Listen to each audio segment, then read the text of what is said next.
అవసరాన్ని బట్టి అగ్ని వంటి శ్రమలు కలుగుతున్నవని తెలిసి కలత చెందబోకు.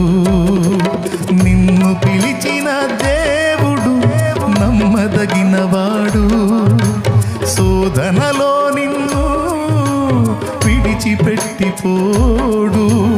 కంటి పాపలా తోడుండి నిన్ను కాచుకుంటాడు, కన్న తండ్రిలా